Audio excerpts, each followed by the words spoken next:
Myself, KK Mehta, civil engineer, DVC. Have experience of 13 years in the field of construction and maintenance of power plant. Done my master degree from IIT Durgapur. Today in this lecture, we will be discussing about various terms related to design of single reinforced beam. जैसे कि हम लोगों ने last lecture में देखा था कि critical neutral axis क्या होता है, न्यूट्रल एक्सिस क्या होता है, critical neutral axis depth factor क्या होते हैं. हम लोगों ने ये भी देख लिया कि लीवर आर्म क्या होता है. इन सब चीज़ों को जो बेसिक चीज़ें हैं हम लोगों ने बहुत डिटेल वे में देख लिया है. आज हम लोग डिस्कस करेंगे इस लेक्चर में कि डिफरेंट टाइप्स ऑफ जो हमारे सेक्शंस होते हैं सिंगल रिइंफोर्स्ड बीम के. सपोज आपके पास अंडर इन्फोर्स सेक्शन है, बैलेंस सेक्शन है, आपके पास ओवर इन्फोर्स सेक्शन है, और मोमेंट ऑफ रेसिस्टेंस एक बड़ा इंपॉर्टेंट टर्म है. यह हम लोग इस लेक्चर में डिस्कस करेंगे. तो देखते हैं कि मोमेंट ऑफ रेसिस्टेंस क्या होता है. तो किसी भी बीम को, आरसीसी बीम को आप डिज़ाइन करने जा रहे हैं तो उसमें कितना लोड आएगा उसके बेसिस पे आपको उसकी कैपेसिटी के हिसाब से डिज़ाइन करनी पड़ेगी. उसके लिए आपको कुछ बेसिक फार्मूला जानना पड़ेगा. चलिए हम लोग देखते हैं कि क्या बेसिक फार्मूला हम लोगों को जानना है. तो सबसे पहले हम लोग देखेंगे कि मोमेंट ऑफ रेसिस्टेंस क्या है. So write down what is moment of resistance. So moment of resistance. Moment of resistance को हम लोग शॉर्ट में लिखते हैं MOR. resistance offered by the resistance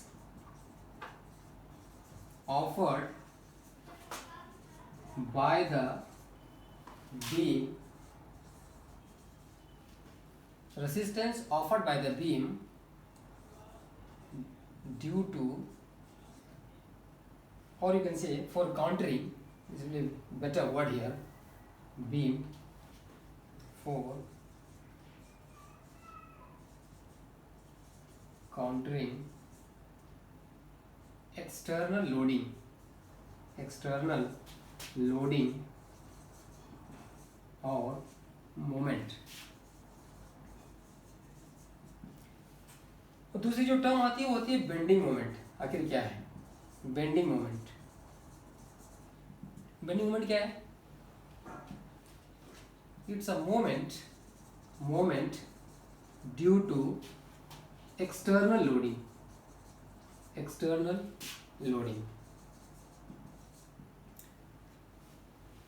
तो जिस तरह से डिफिनेशन में मैं देख रहा हूं कि मोमेंट ऑफ रेसिस्टेंस क्या है. तो resistance offered by the beam for countering external loading और moment is called moment of resistance. इसका मतलब है जब भी आप लोड लगाओगे किसी भी स्ट्रक्चर पे, किसी भी बीम पे, उसके ऊपर एक मोमेंट आएगी. May be it will be downward moment और it will be upward moment, कुछ भी हो सकता है. उस मोमेंट को रेसिस्ट करने के लिए उसी हिसाब से मुझे बीम की सेक्शन डिसाइड करनी पड़ेगी. उसी हिसाब से मुझे grade of material, grade of steel, grade of concrete choose करना पड़ेगा. तो अगर मैं कहूँ कि बेंडिंग मोमेंट जो है यह क्या है, सिंपल हम लोग जानते हैं कि moment due to external loading. मतलब जो भी लोड के चलते मोमेंट आ रहा है उसे हम क्या कहेंगे, बेंडिंग मोमेंट. और उस बेंडिंग मोमेंट को काउंटर करने के लिए जो मुझे रेसिस्टेंस प्रोवाइड करेगा उस चीज़ को हम लोग क्या बोल रहे हैं, मोमेंट ऑफ रेसिस्टेंस. इसका मतलब है कि मोमेंट ऑफ रेसिस्टेंस जो है बीम की वो आपकी उसकी इंटरनल कैपेसिटी है कि भाई जितना लोड अगर आ रहा है ड्यू टू बेंडिंग मोमेंट, जितनी उसके ऊपर मोमेंट आ रही है उसको काउंटर करना है. तो काउंटर करेंगे कैसे? कोई ना कोई एक सेक्शन डिसाइड करनी पड़ेगी, कोई एक सेक्शन डिसाइड करनी पड़ेगी उसके बेसिस पे. तो मोमेंट ऑफ रेसिस्टेंस क्या है, उसकी काउंटरिंग कैपेसिटी है कि उसको इतना इंटरनली स्ट्रॉन्ग कर दो कि जो बाहरी लोड आ रही है उसको आराम से वो काउंटर कर सके. तो आप कह सकते हैं कि इंजीनियरिंग जो स्ट्रक्चर्स हैं हमारे, मे बी सिविल इंजीनियरिंग और मैकेनिकल इंजीनियरिंग, कुछ भी, वहाँ बेंडिंग मोमेंट जो है ना सबसे बड़ा खेल यही टर्म करता है. लोड कितना आ रहा है ये कैलकुलेट करना है मुझे.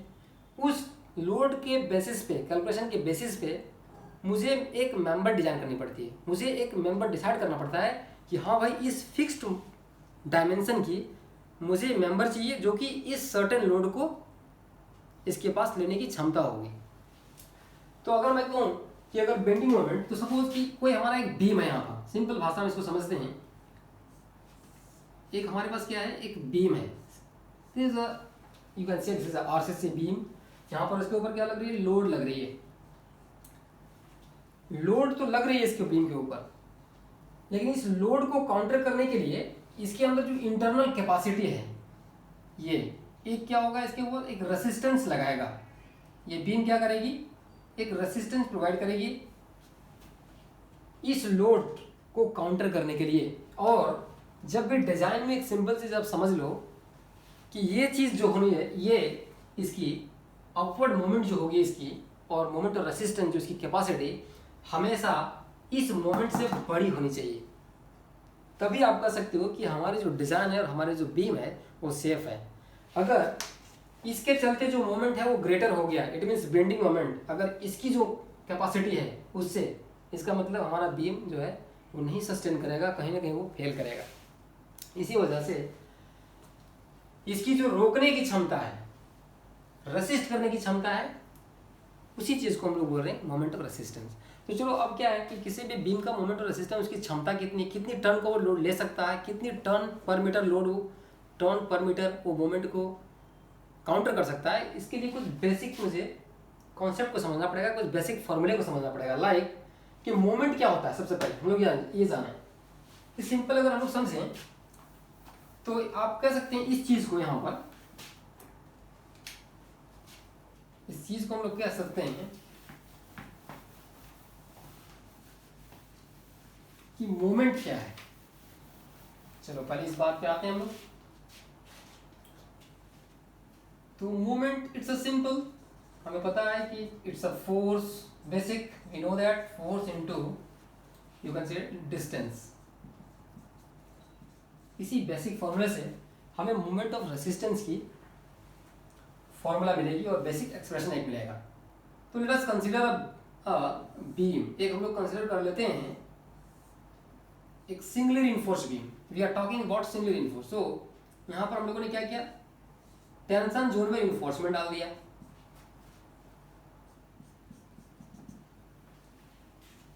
अभी क्या करना है मुझे पता है कि जो हमारी स्ट्रेस डायग्राम होगी वो कैसी होगी,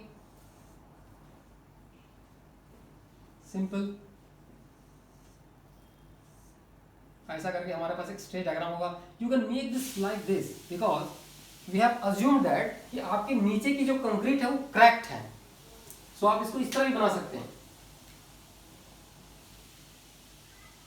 ऐसा ही बना सकते हैं,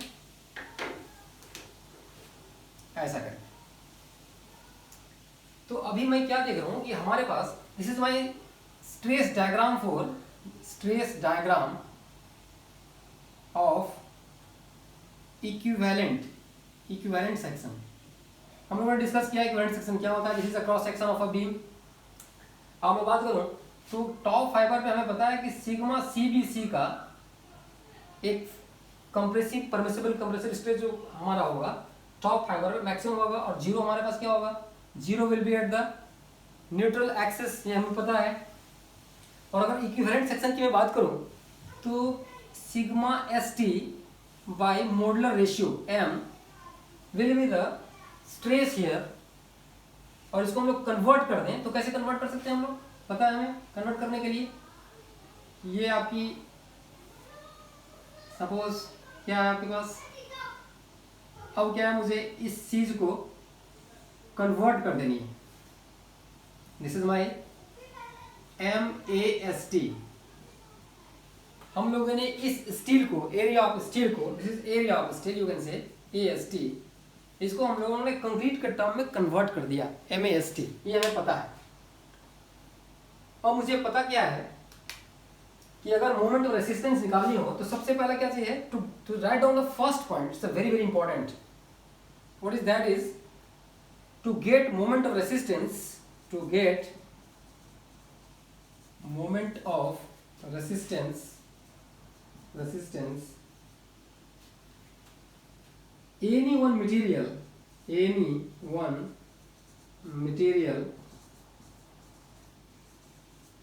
should any one material should be of maximum permissible value. ये बड़ा ही इंपॉर्टेंट है, ये चीज को समझना कि to get moment of resistance any one material should be of maximum permissible value.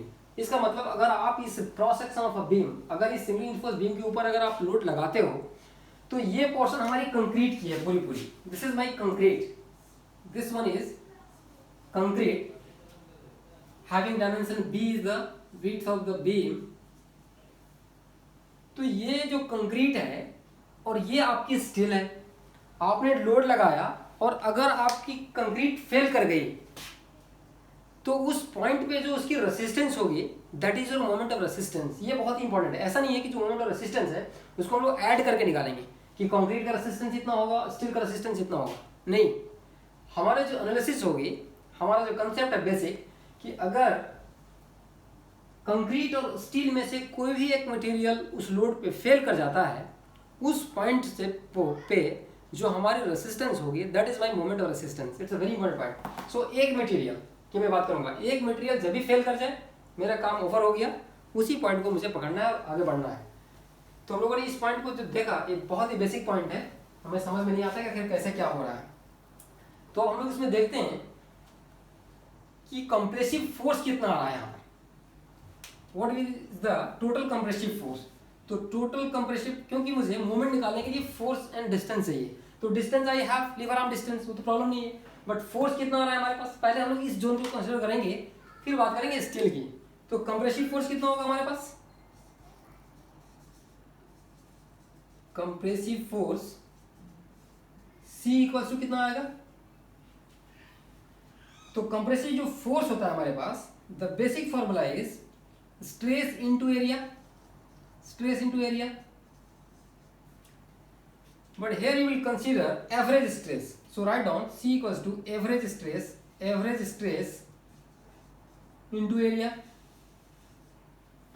And suppose this is my, the distance is n, n is my हमारे top fibre से लेकर के इस एक्सिस तक की जो डिस्टेंस है वो हम लोगों ने n पहले भी देखा है. तो हम लोग देखते हैं इसमें कि my the basic formula is average stress into area. So हम लोग क्या कर सकते हैं इसको,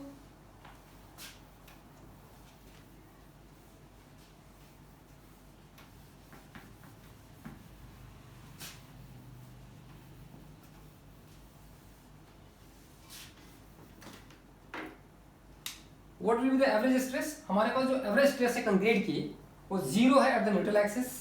तो हम लोग ऐसा लिख सकते हैं, this will be equals to sigma CBC at the top fibre plus 0 at the neutral axis divide by 2 is the average stress multiplied by area. What is my area here for the compression zone for the concrete? B into N is the area. So B into N.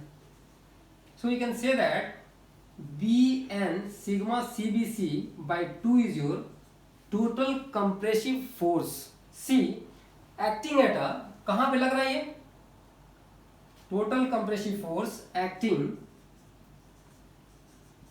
at a distance n by 3 from top.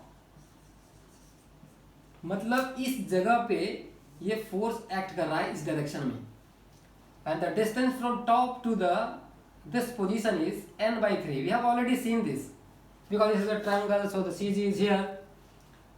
और मुझे पता है कि यहाँ से यहाँ तक क्या है हमारे पास, what is the distance, this one and this one, this is my d minus n by 3 that we know the leave around distance.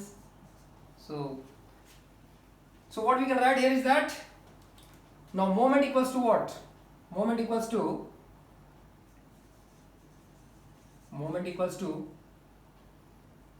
your C into your compressive, your force, total force, lever arm distance.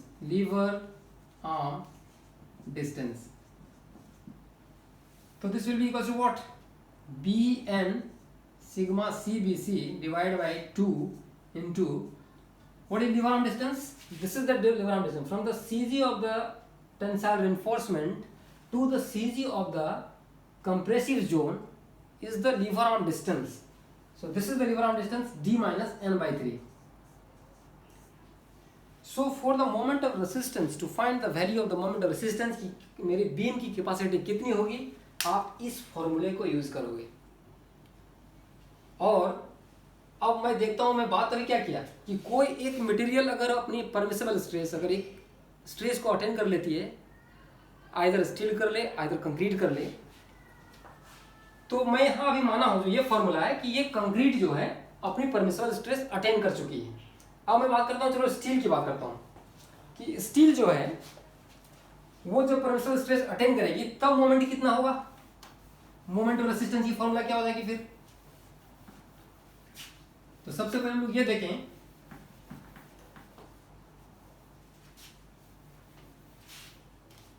Total tensile force कितना होगा, पहले हमें ये निकालना पड़ेगा। Total tensile force equals to what, area, you can write stress into area, stress into area. तो मुझे अब इक्विवेलेंट सेक्शन की स्ट्रेस कितनी आ रही है यहां पर, sigma S T by M, और एरिया कितनी है मैं अभी दिखाया था इक्विवेलेंट की ये में M A S T. So this becomes your sigma st ast. So this is the tensile force. So what will be the moment? Moment equals to force into lever arm distance, force into lever arm distance. This is force. What is the force here? Sigma st ast d minus n by 3. इस steel के लिए भी हमारी जो liver arm होगी वो क्या distance होगा हमारे पास, यहां से लेकर के यहां तक का लीवर आर्म डिस्टेंस वही रहेगा, लेकिन फोर्स कितना होगा उस केस में हम लोगों ने फोर्स निकालने के लिए एवरेज स्ट्रेस की एक कंसेप्ट लगाया था कि यहाँ पर टॉप में इतना है, हमारे पास न्यूट्रल एक्सिस पर 0 है, तो ऐसा किया था कंक्रीट के केस में। बट स्टील का केस में क्या हो रहा है हमारे पास कि हमारी जो फोर्स एक्ट कर रही है, this stress is acting at the CG of the tensile reinforcement. So right on this point, this sigma st by m is acting at the CG of the tensile reinforcement,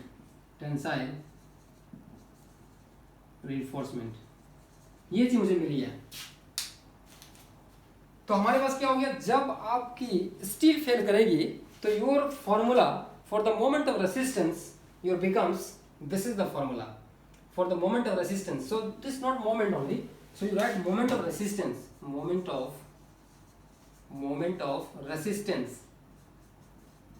resistance equals to the same formula is, you can write ast into sigma st d minus n by 3, same formula है, so no problem at all. तो जब आपकी steel fail कर जाएगी आपको ये use करनी है फॉर्मूला। एक चीज जो समझना है वो मैं बता रहा हूँ, कंक्रीट के केस में हम लोगों ने एवरेज स्ट्रेस लिया इसलिए क्योंकि हमारी फोर्स एक्ट कर रही है इस जगह पे और हमारा टॉप पे हमारा सिग्मा सीबीसी है, तो मैं कभी भी सिग्मा सीबीसी नहीं ले सकता हूँ, बिकॉज यहाँ से मेरी जो स्ट्रेस है ये बढ़ रही है from the neutral axis, it is increasing towards the top fibre.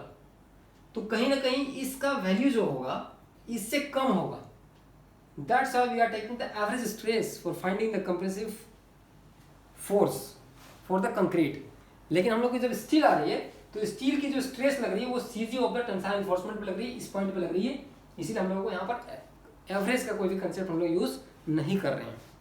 तो directly my expression becomes sigma S T A S T D minus N by 3 and this is the moment of resistance. और एक चीज यहाँ पर है कि at equilibrium, जब beam के ऊपर कोई एक रेसिस्टेंस, कोई भी एक रिजल्टेंट फोर्स ना आ रहा हो at equilibrium, what you can right,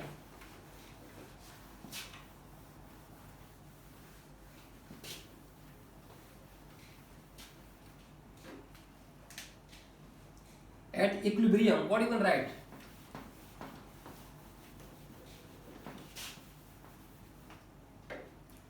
at equilibrium means what, no resultant force is acting at the on the beam, you can say on the beam, total compressive force is equals to total tensile force. You can say that this total C is equals to T at equilibrium, and this will form a couple, and you can say the diagram is like this. You can say your diagram is like this, and here is the here to here is the distance is d minus n by 3, and this force, this compressive force is acting this this direction, and your tensile force is acting in opposite direction. So this will form a couple. You can say this is my T, and this you can say this is my C. C and T acts in opposite direction. So it will form a couple. And moment of resistance MOR is equals to force into lever arm distance. आपका C इधर लग रहा है, आपका T इधर लग रहा है, और क्या डिस्टेंस है हमारे उनके बीच? D माइनस n बाई 3 जो लीवर आर्म है.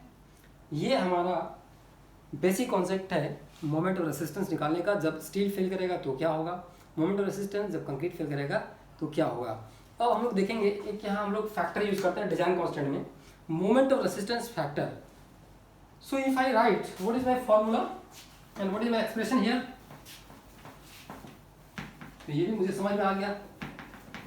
या equilibrium C equals to T होता है. अब हम लोग देखेंगे कि by formula what is my expression for the moment of resistance equals to half sigma CBC into B into N into D minus N by 3. This is the basic expression for the moment of resistance when your concrete is failing. तो अब क्या होती है हमारी, half sigma CBC into B, in place of N you write KD D minus KD by 3. I have explained in the last class कि N equals to KD होता है हमारे पास, N equals to KD. This I have got. So half sigma CBC into, take D, BK D square 1 minus K by 3. 1 minus K by 3. So half, you can say sigma CBC, and this you can write J. This is J and the K, and arrange it BKD square, BD square. So this half CBC JK, this half CBC JK is your Q BD square. So Q equals to half sigma CBC J into K, and this is also equals to half CJK. मैं बोला हूँ कि अगर आप sigma CBC को C से represent कर सकते हैं तो इसको हम लोग क्या कर सकते हैं, शॉर्ट में अगर बोलना हो तो हाफ CJK हम लोग बोलेंगे. तो Q जो मेरा एक आया, what is it is called, this is my moment of resistance factor. What is Q here, Q is moment of resistance factor. तो अभी मेरा शॉर्ट में अगर मैं फॉर्मूला और एक्सप्रेशन में बोलूं तो मेरा क्या हो जाएगा, moment of resistance is also equals to Q BD square. I have this expression. This is my basic. This one is the basic expression. इसको मैं अगर simplify करूँ और design constant के term में अगर convert करूँ तो I can get this MOR equals to Q BD square, and this Q is your moment of resistance factor, and this BD square आप तो कर सकते हो, and this Q is equals to half CJK. C is the permissible compressive stress of concrete. Okay, तो हम लोगों ने यहाँ पर ये चीज देख लिया है. अब हम लोग देखेंगे वेरियस टाइप्स ऑफ बीम्स, जो हमें जब डिजाइन के फील्ड में जाएंगे और डिजाइन जब करेंगे तो मुझे सिंगली इन्फोर्स्ड हो या डबली इन्फोर्स्ड हो हम लोग बाद में पढ़ेंगे. 3 तरह के जनरली हम लोग सेक्शन से गुजरेंगे. एक हम लोग गुजरेंगे कि बैलेंस सेक्शन क्या होता है, एक हम लोग गुजरेंगे अंडर इन्फोर्स सेक्शन क्या होता है, और तीसरा जो होगा वो होगा ओवर इन्फोर्स सेक्शन क्या होता है. तो let us discuss about first balance section. What is balance section? एक एक करके हम लोग डिस्कस करेंगे कि बैलेंस सेक्शन क्या होता है, अंडर इनफोर्स्ड क्या होता है, ओवर इनफोर्स्ड क्या होता है. It's very important. डिजाइन की ये बेसिक है. अगर आप ये नहीं समझोगे आप बड़ी बड़ी डिजाइन नहीं कर सकते हो. तो सबसे पहले हम लोग देखेंगे about the balanced section. Balanced section क्या होता है? बैलेंस सेक्शन और यू कैन से balanced beam, balance beam section you can right beam section. Balance section कहने का मतलब है यू कैन से कि this is my cross section of a beam, okay, and this is my you can say the neutral axis, and here is the again I have, you can say I have provided 3 number of steel bars, और ये आपकी जो है यहाँ तक ही रहेगी, ये मुझे पता है. So you can make like this also, no problem at all. आप इसको ऐसे भी बना सकते हैं.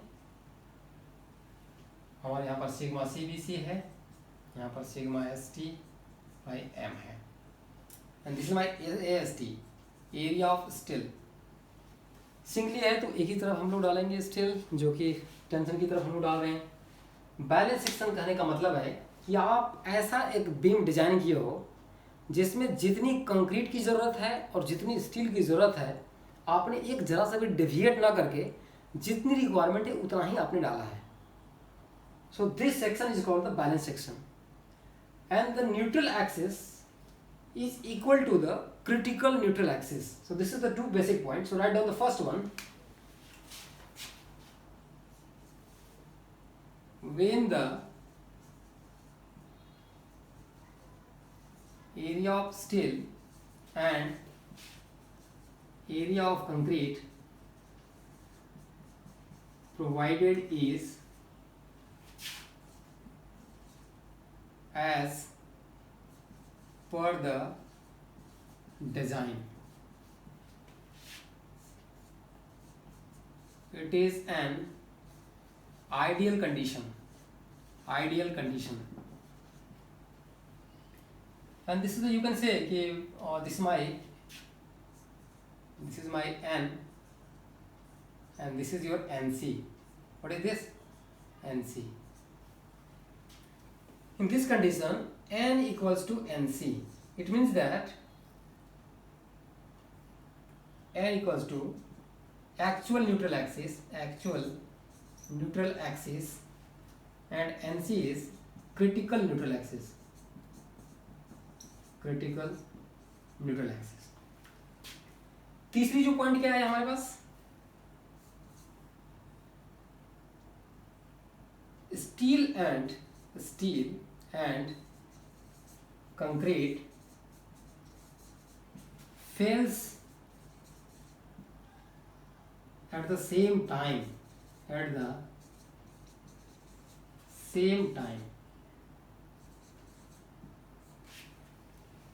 और इसकी जो मोमेंट ऑफ रेसिस्टेंस क्या हो जाएगी? Next point is you can write here moment of resistance equals to Bn sigma CBC by 2 D minus N by 3. Your moment of resistance will be AST sigma ST D minus N by 3. इतनी सारी points को समझने के लिए पहले मैं बात करता हूँ last point. What is balance section? It is a section of the beam in which steel and concrete, this is the concrete area and this is the steel one, fails at the same time. जब आप load लगाते हो किसी certain load तो आपने ऐसा beam का design किया कि कंक्रीट भी और स्टील दोनों मटेरियल एक ही बार फेल करे.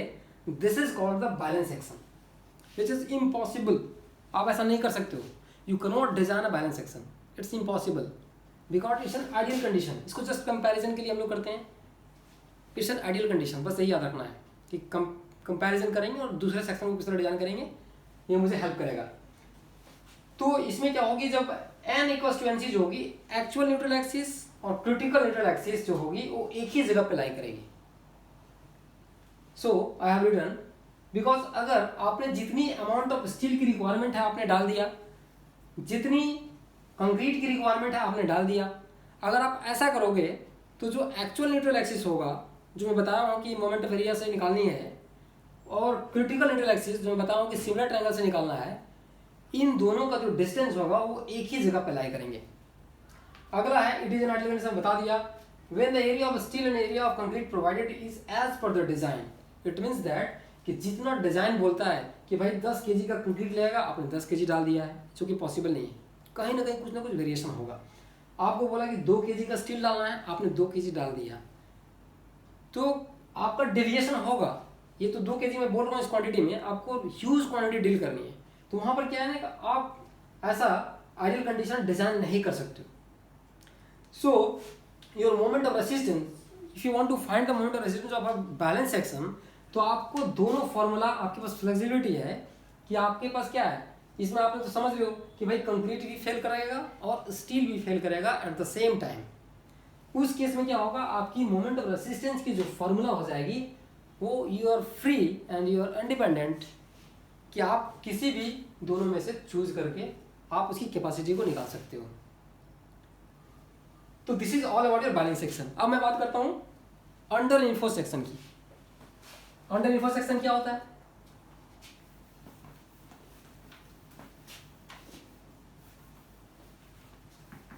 Under reinforce section it's very important.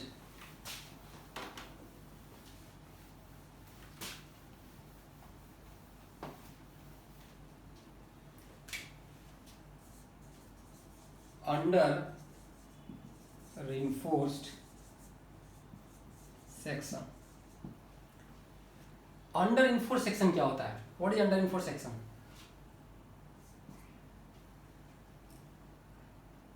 Under reinforce section के लिए अगर मैं कहूँ तो पहला चीज मैं एक ड्रॉ कर लेता हूँ कि this is my suppose you can say I want to draw this side,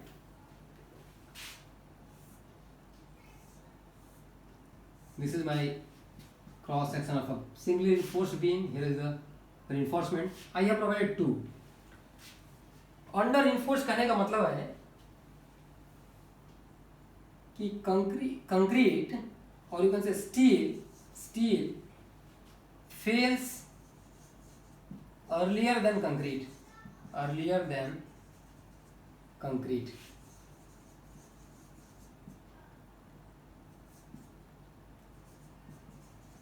Amount of steel provided is less, hence what? Amount of steel is provided less, hence section is economical.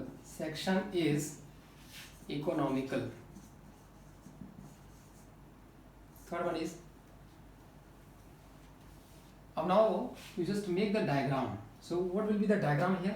If you want to make the diagram, so your diagram will be like this.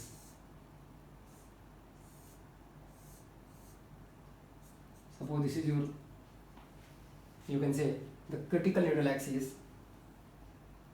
तो आपकी क्या हो जाएगी, shifting हो जाएगी। This is your NC में बता रहा हूँ कि your critical neutral axis lies at the CG of the section, तो ये एनसी है। जब आपने क्या किया, एरिया ऑफ रिइंफोर्समेंट कम कर दिया, ऑटोमेटिकली आपकी बैलेंस करने के लिए जो एक्सिस है this will shift to this position. क्या होगा, आपकी पोजीशन इसकी शिफ्ट हो जाएगी, यानी कि ये क्या हो जाएगा आपका distance, this is your N A, you can say actual neutral axis. So in this case NC is greater than NA, or you can say M, and you can write is failure is ductile, hence preferred by the designer,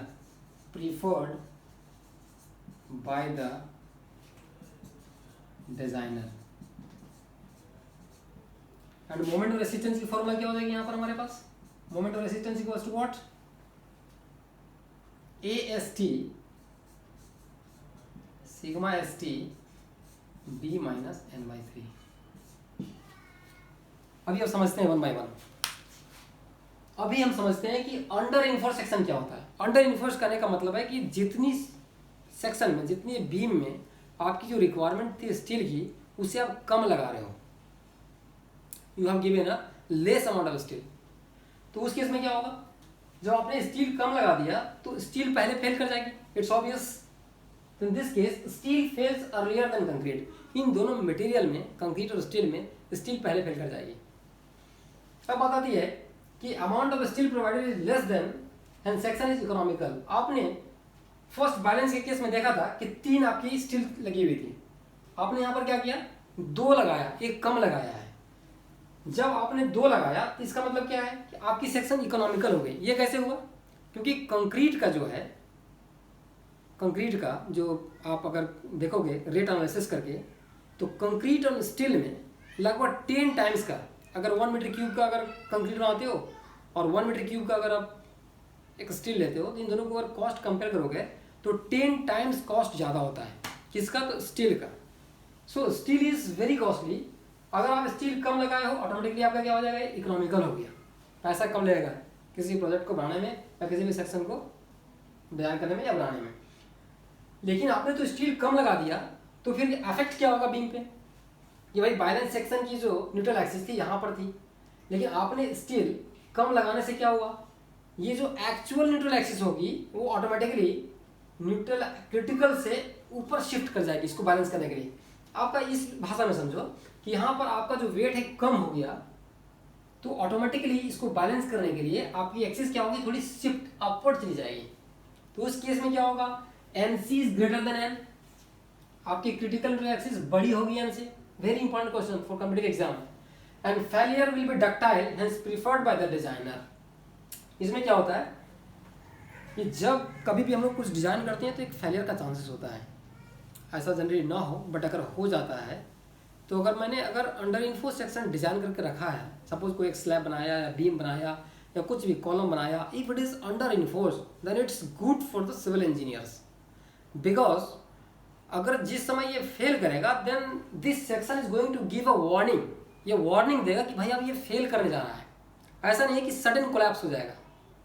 इसीलिए मैं यहाँ पर लिखा हूँ कि failure is ductile hence preferred by the designer. Ductile करने का मतलब क्या है कि जब फेलियर होगी तो सबसे पहले सपोज कि अगर स्लैब फेल करता है या बीम फेल करता है तो कुछ एक डिफ्लेक्शन होगा, कुछ क्रैकिंग होगा, तो जो ऑक्यूपेंट्स हैं, जो घर में रह रहे हैं, उनको समझ में आ जाएगा अरे कुछ फेल करने का चांसेस है, उनको बाहर निकलने का मौका मिल सकता है। तो ये सबसे बिगेस्ट एडवांटेज है। एक तो इकोनॉमिकल है, प्लस जब फेलियर होती है तो मुझे वार्निंग प्रॉपर मिल जाती है कि भाई अब भाग जाओ कि अब समस्या आ गई है इस स्ट्रक्चर में। लेकिन अगर आप ओवर इन्फोर्स करते हो, यहाँ पर अगर इन्फोर्समेंट 3 जरूरत है, आपने यहाँ इन्फोर्समेंट 4 लगा दिया, तो उस केस में जब फेलियर होगी, डिवास्टेशन होगा, उसमें सडन होगा and failure will be brittle, आपको मौका नहीं मिलेगा बाहर निकलने के लिए। इसलिए as a civil engineer you have to keep in mind that कि you have to design an under reinforced RCC section always always always. आप तो बैलेंस कर नहीं सकते हो, you can aim for that. Your option to design is only to your under reinforce section. So आप हमेशा under reinforce section design करने के लिए ट्राई करना। तो जब आपने देख लिया भाई अंडर इन्फोर्स अच्छा है, तो इसकी मोमेंट ऑफ रेजिस्टेंस समझना होगा कि कितनी कैपेसिटी होगी। तो कैपेसिटी क्या होगी, आपका यहाँ है कि स्टील पहले फेल कर रहा है और जो फेल करेगा उसी को पहले हम लोग यहाँ पकड़ेंगे। तो फिर हमारा क्या कर रहा है, स्टील कर रहा है, तो स्टील को हम लोग स्ट्रेस से मल्टीप्लाई कर दिए फोर्स और इनटू डिस्टेंस, तो सबका सेम है। इसीलिए हमारी जो मोमेंट ऑफ रेजिस्टेंस की फॉर्मूला है अंडर इन्फोर्स के केस में AST into sigma ST D minus N/3, because steel is failing first, और जो पहले फेल होता रहेगा पहले उसी को हम ले लेंगे। इसमें हम लोग क्या होंगे, सेफ रहेंगे एज अ डिजाइनर। अगर मैं यहाँ कंक्रीट ले लेता हूँ तो क्या होगा, over estimation of the capacity हो जाएगी। So this is very very important point कि अंडर इन्फोर्स इसीलिए हम लोग प्रीफर करते हैं, because the failure is ductile, it gives sufficient warning to get away from the structure. जब अगर डिवास्टेशन या जब फेलियर होगी तो अब ना बात करते हैं हम लोग ओवर इन्फोर्स की, कि ओवर इन्फोर्स क्या होता है। ओवर इन्फोर्स क्या होता है,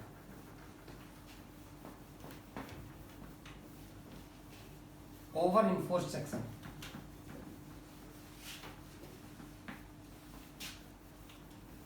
third section is my over reinforced.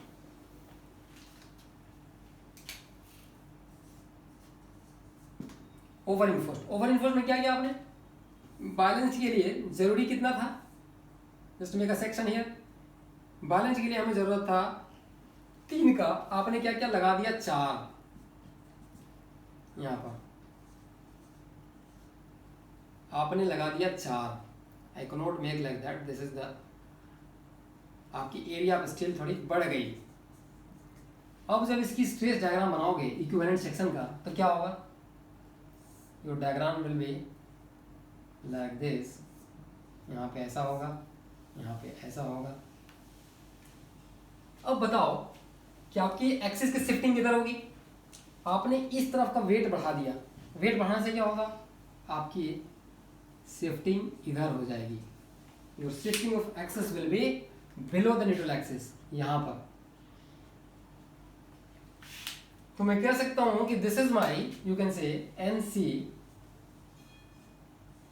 And actual कहां पे है मेरे पास, actual, this is my actual, red on, this line is the actual neutral axis. तो आपने ओवर इन्फोर्स किया है, इसका मतलब क्या हुआ, क्या फेल करेगा पहले, ओवर इन्फोर्स्ड मीन्स स्टील बहुत ज्यादा है, concrete is going to fail first, concrete will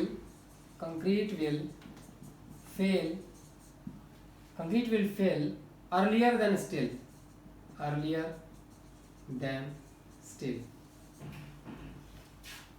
आपने स्टील ज्यादा लगाया, सो सेक्शन इज अनइकोनॉमिकल, थोड़ा महंगा होगा ये section. Fourth one, n is greater than nc, this is very important, n is greater than nc, actual neutral axis की जो depth होगी वो ज्यादा होगी in comparison to the critical neutral axis. अब मैं बात करता हूँ नेक्स्ट, लिख सकता हूँ क्या, so section is economical, failure is brittle, very important point, failure is brittle, no warning is given, no warning given, sudden collapse,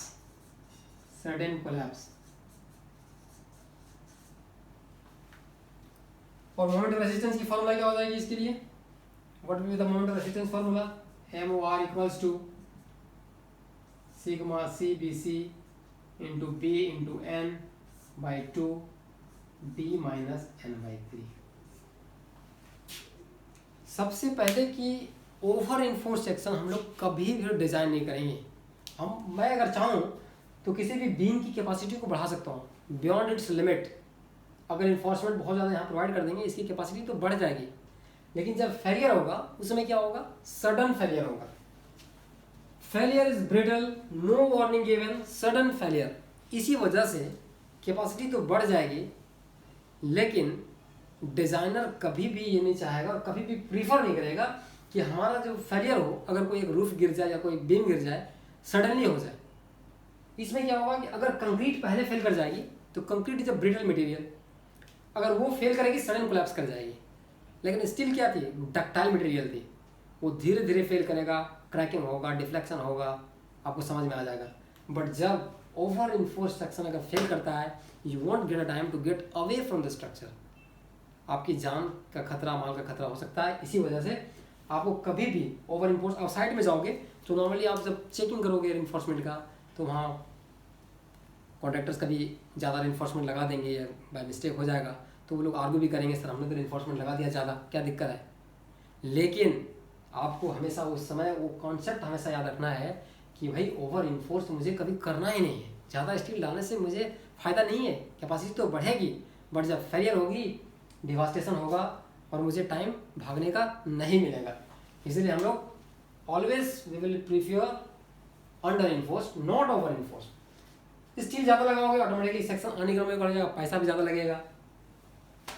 और मोमेंट ऑफ रेसिस्टेंस, जब मैं देख रहा हूँ कि ओवर इन्फोर्स्ड कर दिया मतलब स्टील पहले नहीं फेल करेगी, आपने जितनी रिक्वायरमेंट है स्टील की उससे बढ़ा के लगाए हो, तो आपका फेलियर का चांसेस क्या होगा, कंक्रीट का। इसीलिए हम लोग कंक्रीट जो पहले फेल करेगा उसका stress into area multiplied by lever arm will be your moment of resistance. So this is all about your under reinforced, over reinforced and the balance section. अगर मैं सबको एक जगह समराइज करूं तो कैसा होगा ये?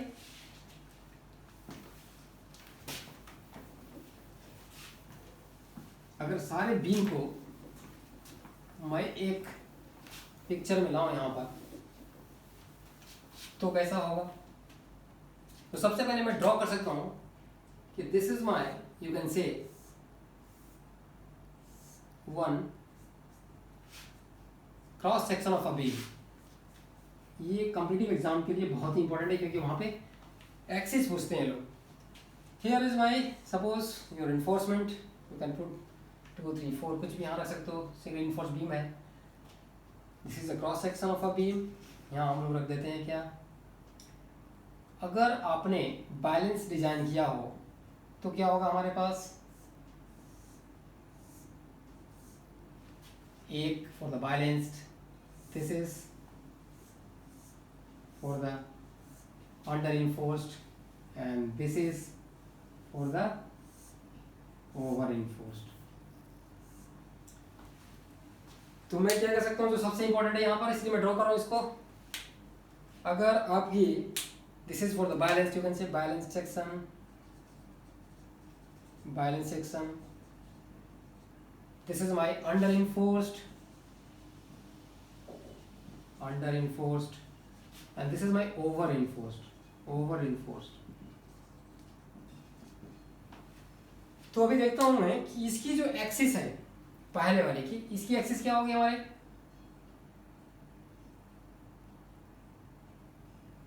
N and N C will be at the same line.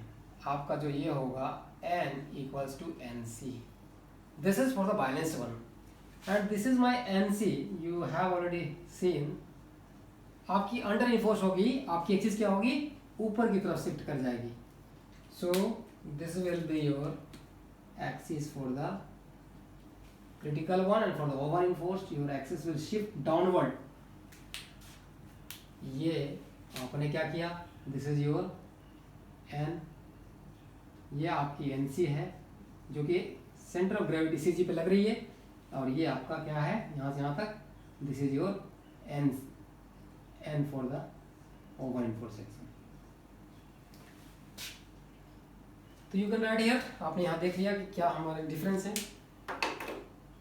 अब हम लोग बात करेंगे कुछ design concept. This is all about your, you have seen just your under enforce क्या होता है, बैलेंस और ओवर इन्फोर्स क्या होता है। अब हम लोग कुछ डिजाइन कॉन्स्टेंट्स के बारे में देखेंगे जो कि बहुत सारे बुक्स में या कोड में अवेलेबल होते हैं और हम सबको समझ में नहीं आता है आखिर ये आया कहाँ से। तो कुछ डिजाइन कॉन्स्टेंट्स हैं, उनके बारे में समझते हैं हम लोग, पहले देखते हैं। नेक्स्ट, आपने ये नोट कर लिया, वेरी नाइस।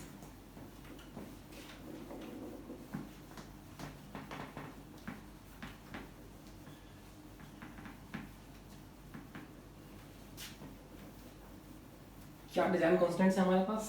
कुछ डिजाइन कॉन्स्टेंट्स हैं हमारे पास। M K J Q P T, M suppose 4 M20 FE 415 steel के लिए डिजाइन कॉन्स्टेंट निकाल रहा हूं मैं। Design constant, just give heading design constants. Design constants क्या होते हैं? तो फॉर जस्ट मैं just I have taken the example for M20 concrete, what is the sigma CBC? Sigma CBC permissible कितनी होती है हमारे पास? 7 न्यूटन पर millimetre square, we know that from the code. For FE 415 steel, my sigma ST is permissible stress कितनी होगी steel के लिए? 230 न्यूटन पर मिलीमीटर स्क्वायर। अब मुझे जो डिजाइन कांस्टेंट चाहिए M20 FE 415 के लिए, M KJQPT, M KJQPT ये चाहिए मुझे। तो ये चाहिए तो क्या वैल्यूज होंगे भाई, ये तो देखना पड़ेगा हमें।